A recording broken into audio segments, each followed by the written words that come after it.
single sentence that Bhaktivedanta Thakur writes that is irrelevant. Everything is creating such a picture of pure devotion for our journey, our progress.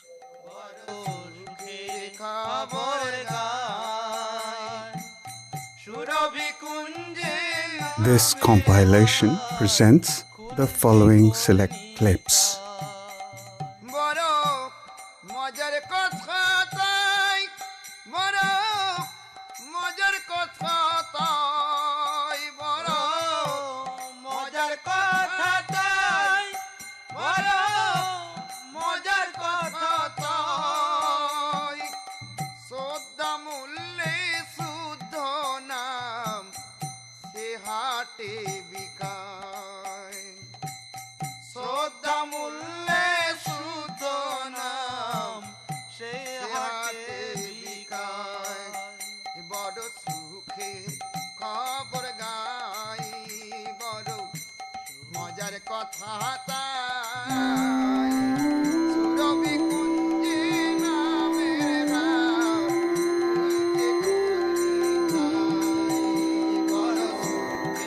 Chapter 1, here, page 9. So yesterday we had this remarkable example of the water, if you remember, and it was describing what is the swabhav, to appreciate the eternal dharma and nature of water as liquidity, not as its acquired nature, nishag. Nishag is the acquired nature. So be familiar and comfortable with these terminologies because they really fit beautifully when we realize I'm in this material body and this is an acquired nature for my soul. It's not who I am. But it takes time to realize that. Even we hear it again and again and again, but still, but if slowly we begin to leave behind our various material priorities and try to put this spiritual practice more and more on the front burner of my existence, then it's going to become more simple to relate to the fact that I'm soul and not this material body. So we discussed this, or Bhaktivedanta Thakur described this very beautifully about the ice and its acquired nature. So try to hold on to these. And if you get a chance to repeat this to somebody, it's a mind-blowing description. People can get it straight away. Yes, the ice is liquid. It's not hard, but it's thinking that it's hard because of so much time being an iceberg.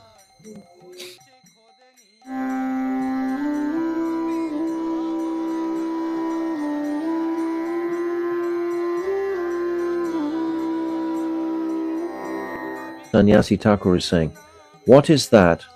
Oh, what is it that is called Vastu? And what is the meaning of swabhav? So he's already explained it, but we need to hear it again. Paramahamsa Babaji said, the word Vastu is derived from the Sanskrit verbal root vas, which means to exist.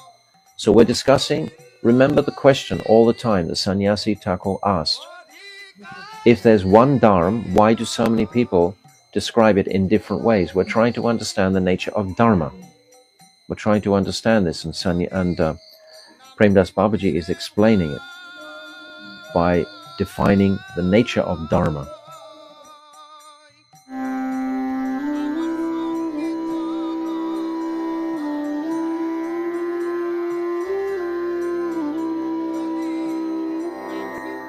There are two types of Vastu, Vastava and Avastava. The term truly abiding substance, Vastava, Vastu, refers to that which is grounded in transcendence. If it's a truly abiding substance, then it has eternal existence. Ultimately, it's going to be mentioned there are only three Vastus: Bhagavan, the Jiva, and the material energy, or Maya. Only three in existence. There's no others except these three. And everything else is revolving around these three essential Vastus. And the relationship between these three Vastus is called Sambandha Gyan. So this chapter is about Sambandha Gyan in relationship to these three principles. So we have Vastava, Vastu and Avastava. When we put an A in front of it, like we say Agyan, which is ignorance, we say Avaishnava, which is not a Vaishnava. There's different words we use with the A in the front. It means it's not that. So Avastava. And Dravya, solid objects, and Guna, qualities. These are temporary. Qualities and solid objects are only material. They're not eternal. Three Vastus: Bhagavan, Jiva, and Maya. These are the three eternally abiding substances. He's describing what is Dharma. If Dharma is not based on this, then it's going to be based on some material influence. It's going to have a little bit of a twist on it. In other words, you get different religions, and some of the religion will have some value if it's come something from the Vedic teachings, but then the rest of it has all been imported, so to speak, according to the culture and traditions of the land where that religion has manifested from. But it won't be pure Dharma. It'll be Mishra. It'll be mixed. Therefore, the word Vastu refers to three fundamental principles: Bhagavan, the Jiva, and Maya. So understand that, and understand it in relationship to what is the meaning of Sambandha Gyan. It means the relationship between these three. What is my Jiva relationship with Krishna, ontologically, spiritually, and what is my relationship with Maya? Maya has the propensity to control me. Krishna controls Maya. My relationship with Krishna is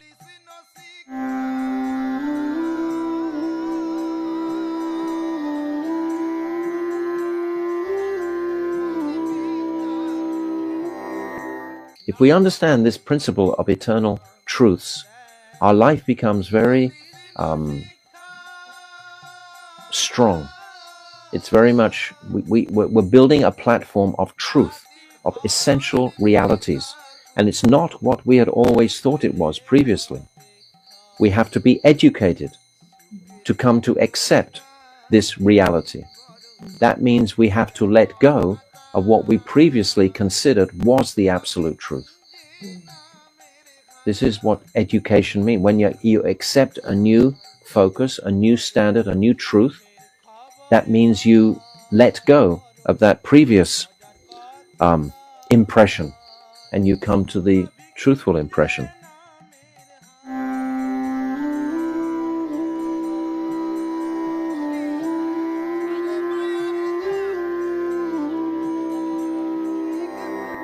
Bhaktivinoda Thakur was talking to us. We have to understand this topic very clearly. We want to, because it's very deep. And if we catch it, it'll make a world of difference in everything that we perceive in this world. It'll make this distinction between matter and spirit. I was saying this yesterday. It's the first teaching in Bhagavad Gita. What is the distinction between matter and spirit? Once that's understood categorically, then you're not going to be confused for anything. If there's various deaths or suffering or disasters, etc., you can see it in the context of what is eternal and what is temporary. It doesn't mean you become callous and hard to various catastrophes that happen in life and you just reside in some Gyan type consciousness. The heart is also functioning with a sense of compassion, but at the same time we don't go to pieces about it. If suddenly mother and father die, suddenly children die, yes, this is a tragedy. Don't try to say, oh, this is just their karma or something like that. How is that going to be comforting? We see it many, many times. Even Hiranyakashipu was preaching to his family members. I think it's the second chapter of the 7th canto. He's preaching to his family members about the death of Hiranyaksha. they're all weeping, etc. So even he is understanding the philosophical aspect. But at the same time, there is the material consideration. Bhaktivinoda Thakur, he talks about this in the 6th chapter, I think, about being balanced. This is a holistic process. Everything has to be incorporated.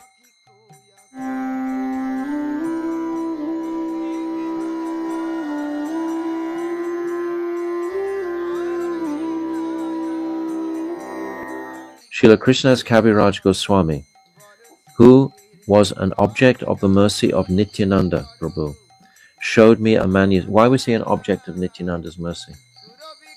What's the pastime? When he, apparently in his family life, he argued with his brother. His brother had condemned Abhiram, Mini Caitanya Ram. Mini Caitanya Ram had visited their household, who was a exemplary pure devotee, and his brother and the Pujari, Gunanava, had not accepted what Mini Caitanya Ram was saying. They were only accepting Mahaprabhu. They were not accepting Nityananda, because Nityananda was in the mood of an avadut. So it was very hard for people to understand the avadut activities of Nityananda. So some would reject Nityananda. But Srila Krsnadas Kaviraj was very angry with this, because his nishta was fully with Nityananda Prabhu. And that night he had a dream, and a beautiful person on a chariot with a palm frond on his emblem came, and it was Baladev, and ordered him directly to go to Vrindavan. So this was the mercy of Nityananda on Srila Krsnadas Kaviraj. He went to Vrindavan immediately at a young age. He was about 18 or 19.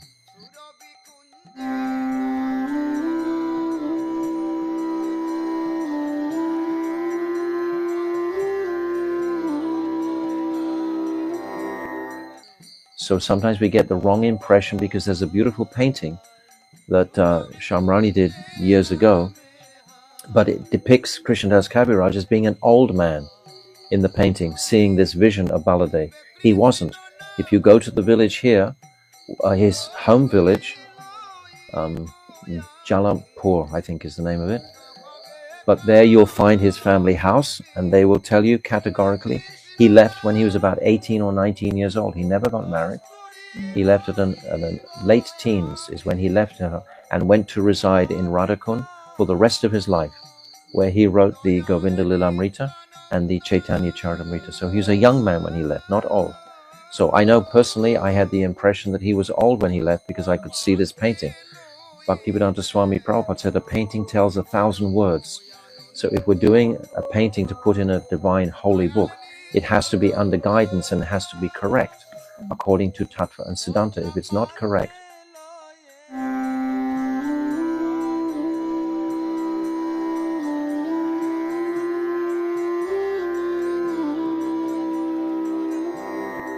Sanatan Goswami, when he's asking Mahaprabhu in Varanasi, who am I? Ki ami? Who am I? He's saying, everyone is calling me a great pandit, a great scholar, but actually I don't consider that the truth. I want to know what is my spiritual identity. Mahaprabhu is responding this, Jiva Svarupa hoy, Krishnera Nityadas. You are an eternal servant of Krishna. And then Krishna Buli say Jiva Anadi Bahir Mukh. Ataiva Maya Tare Daya Samsara Duk. This is again from the same chapter, Madhya Lila 20, Chaitanya Charitamrita. The Jiva who has forgotten Krishna has been preoccupied with the external potency since time without beginning. He couldn't find the internal spiritual strength.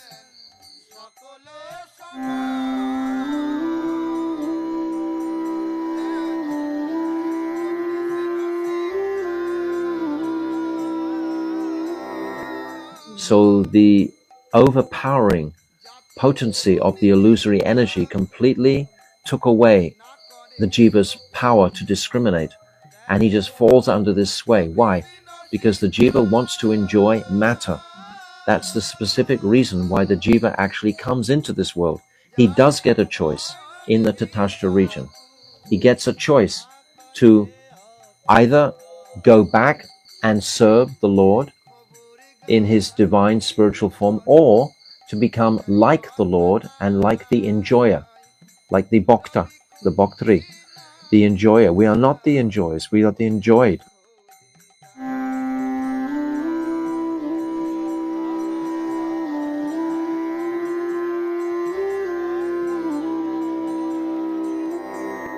Consequently, Krishna's illusory potency, Maya, gives him mercy in the form of material existence. Ha! This is mercy. We have to consider all the difficulties in life as mercy. And why are they mercy? Because hopefully they will push us into a place of exasperation with the sufferings. And we'll finally just bow down our heads on our knees. Dear Lord, how can I be relieved of this shocking suffering?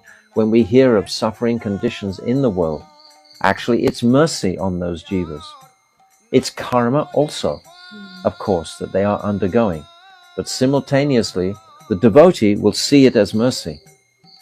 But the materialist will see it as his karma.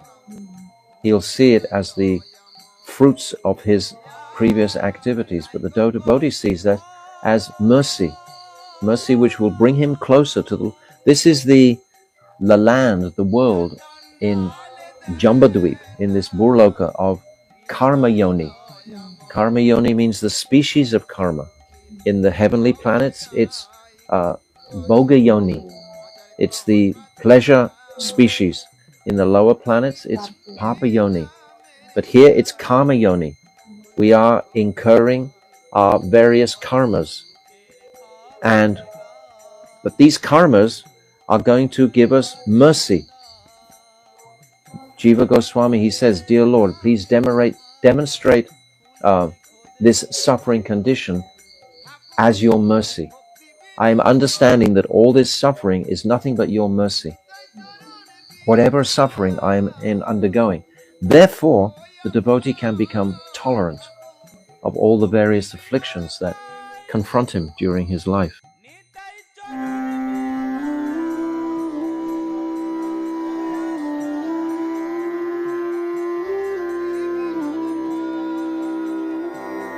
Just like the sparks from a fire are the same as the fire in essence, but they're infinitesimally smaller.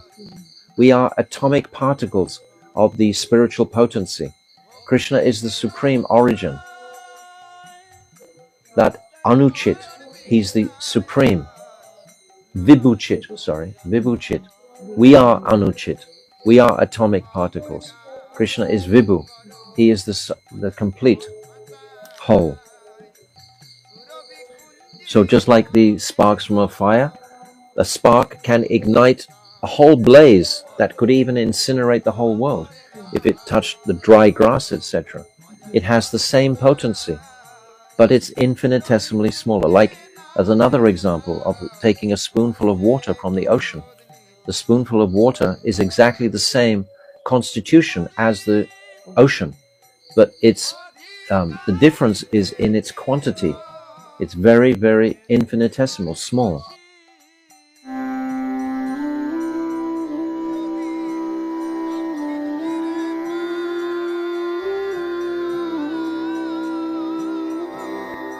It's so simple philosophy, really.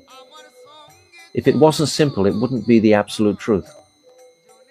It's only complex if you're fighting about it. But if you're accepting it, it's the most simple, conclusive truths for the consciousness. It's like we get bathed in this nectar of the absolute reality, and the soul is so relieved. Consciousness is the soul. The symptom of soul is consciousness. So the consciousness is totally bathed in the nectar of the absolute truth when it's revealed to him.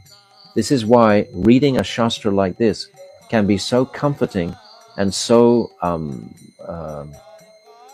satisfying for the sadhak to absorb himself in.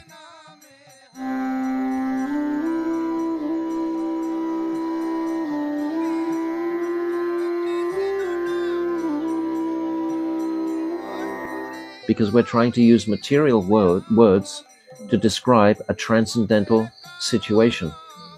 We're limited. We don't have the vocabulary. But we're getting something of a focus. What's it called? Sakhi Chandranaya, where if you want to see a certain star that is very small, you look to the higher, the more bright star, and then you say, oh, it's close to this star. This is the philosophy of Sakhi Chandranaya. Or looking to the moon. Where is the moon? Oh, look between those branches of the tree. There it is. So you're getting some indication by these material words and language. Some indication is there. When we chant nicely, when we chant without offenses, when we actually act on these teachings of trying to become detached from this material world, then mercy will flow from that quarter, from that son of Krishna, from that supreme entity. Mercy will come in the consciousness to understand, to appreciate it more deeply.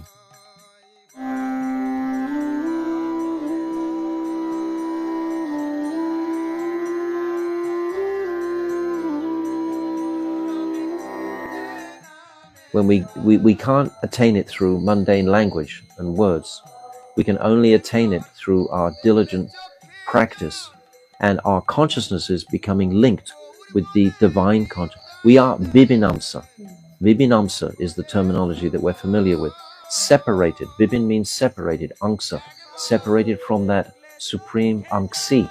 Krishna is the Angsi, the whole, and we are separated from him.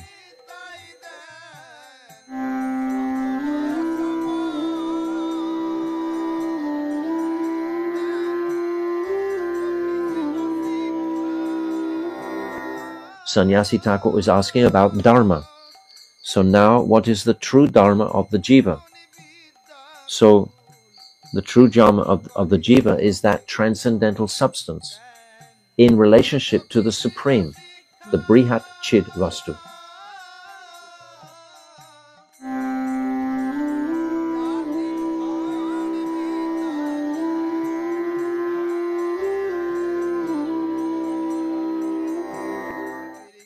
But they are undoubtedly different as well. That's essential to appreciate. Achintya, Veda, Abhed, Tattva. One and simultaneously different. The Advaita school says there's no difference, ultimately. Therefore, they are Mayavads. The Brahmavad view is to understand a supreme Ishvara, but that supreme Ishvara has also manifested from the Brahman. So that Brahman is greater than Ishvara. This is like the Devas. They believe that Vishnu has manifested from that Brahman. These are subtleties that are helpful to appreciate the whole.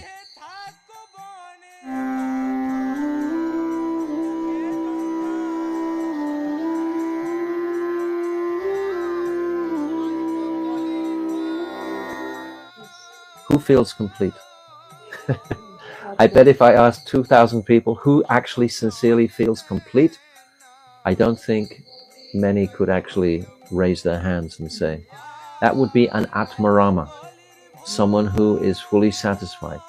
That ultimately is a Mahabhagavat, who's completely, even a Mahabhagavat is not complete in his seva attitude to his guru. My Guru Baladev used to say that he never feels that he's satisfying his guru sufficiently, because otherwise then he would stop trying to please. The energy, the dynamic of enthusiasm and greed to please Guru would be reduced if you suddenly thought, yes, I've reached that place of satisfaction, I've done so much seva. We never feel like that.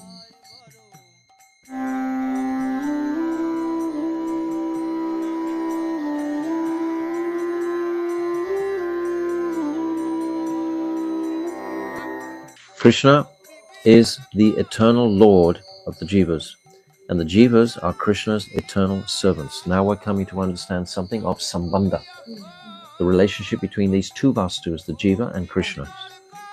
This interrelationship is natural. This is a big point. It's natural. That means it's the condition of the heart. You can't force the heart to love something. because the ultimate consideration is based on affection. This is where it's principled. It's the love region that is going to connect you with the Lord. It's the love that you have towards your spiritual master that will connect you to Krishna. It's that transcendental affection that is going to connect us to Krishna. That love is not by the mind, not by Gyan. Gyan will not connect us. Gyan will purify us to a great degree and can help us along the road and clear the avidya. But Gyan ultimately is just like a signpost pointing to where is the truth. But we have to go to that place and have realization, make it a reality by connecting in service, because love, we've said so many times, is the symptom of service. Service is the symptom of love. If you love somebody, if you love anything, you will serve them naturally. If you love your dog or your cat or your husband, wife, children, country, anything, you will render service in that direction. So service is the symptom of love.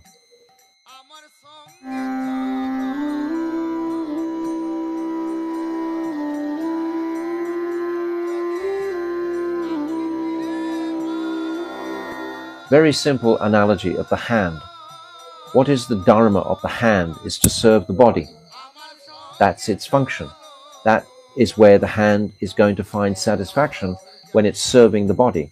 If the hand decides, I want to be independent from the body and enjoy myself, why is this body getting all the pleasure?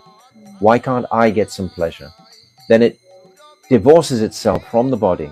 It cuts itself off. What will happen? It'll just shrivel and be useless and ineffective for anything. And that is exactly like us. As soon as we separate ourselves from the service of the Lord directly, we just become useless in this world.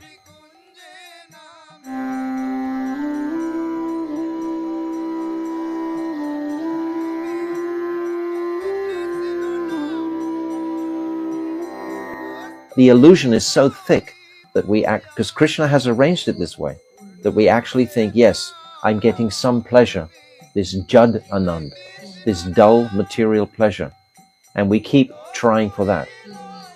It's like the analogy is given in the 7th canto of the Jiva being chased by the tiger, and he falls into a dark well, and he catches hold of the 2 branches, and below him he sees all venomous, poisonous snakes in the dry well, and above him he sees the face of the tiger, and he's holding on to these 2 branches. One is a black branch and one is a white branch, and there's 2 rats. They start to eat at these branches. This is the analogy of day and night. But when he fell in and caught these branches, a little bit of honey started dripping from a hive that was in that tree, and it came right past his tongue, and he sticks his tongue out and tastes the honey, and for a fraction of a moment he thinks, now I'm happy. But look at his dilemma. There's a tiger above, his time is being eaten by these rats, he's got danger below. Where is there any cause for happiness? It's danger. But he's thinking momentarily, this is Maya. This is the nature of the hand divorces itself from the body, and for some moments it thinks it's getting some pleasure with that independence from the whole. But how quickly is that terminated by the conflicting misery?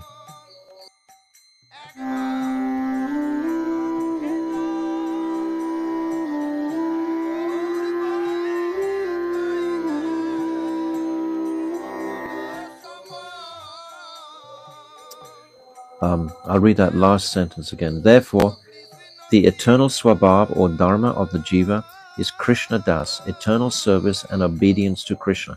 That little paragraph we've just read is so phenomenal. In every single sentence is like a power pack. You can read it again and again to get confirmed of our position in relationship to the supreme position. Because this is always our difficulty. Even when you start to chant a few nice rounds, you'll get some pride straight away. Oh, I'm chanting so nicely. We'll start to understand a little bit of, oh, I can understand Jaiva Dharma. Oh, I can, it's always this I becomes prominent, this pride. must be purified. And Guru and Vaishnavas can really help. That's why we need this association. We need association in our lives. Otherwise, this pride will take us, and we won't even know it's taken over us. It'll lead us into all dangerous kind of situations.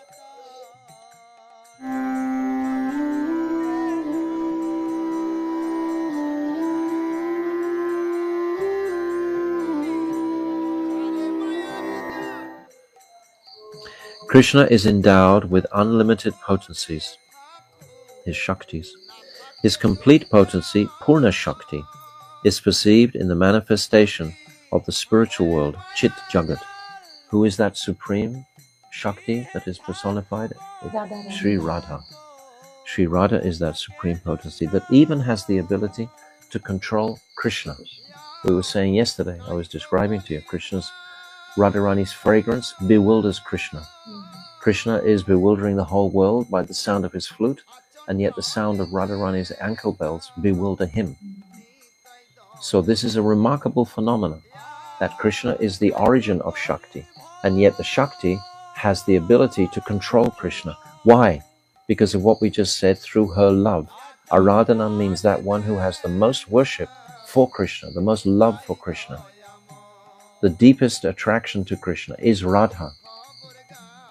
Adhika, that means someone who is beyond the best in their ability to please Krishna, to satisfy Krishna. Radhika.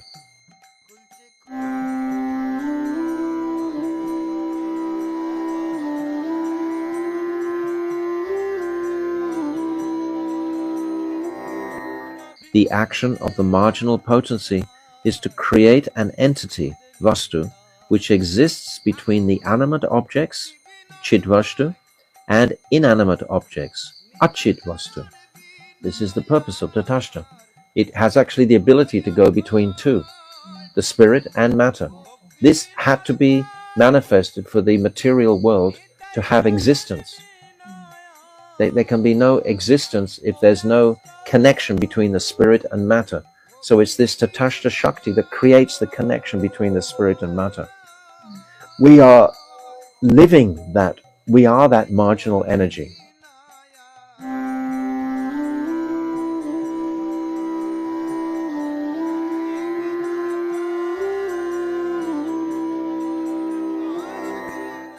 Purely transcendental entities are by nature quite the opposite to inanimate objects, and therefore have no connection whatsoever with them. The pure devotee actually doesn't have any connection with matter, because he has no attachment to matter. He will interact with matter for the sake of service, but in his transcendental state of consciousness, he has no connection. What's that? Tasmat Guru Prapadyeta Jignashu Shreyan Uttamam Shabde Pray Tanishnantam Brahmani Upashamashrayam. These are the three descriptions of a pure devotee. He is understanding all Shastra, he's fully realized in Shastra, and the last one, he's completely detached utterly from matter. He has no attachment to matter whatsoever.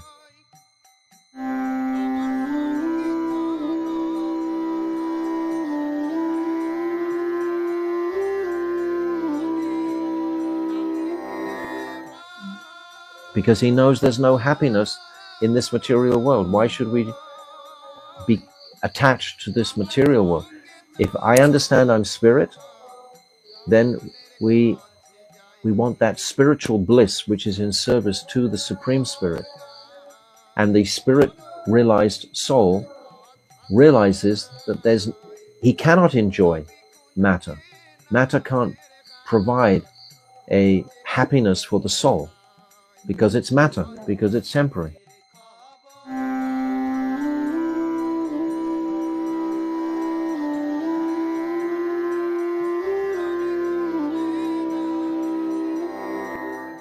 We're in process of realization of these truths, but at least if we catch the parameters of the truth that is being presented, even intellectually, academically, we can catch that. We are praying for realization of these truths, not simply scholastic understanding or ability or academic or something. It's not in the intellect.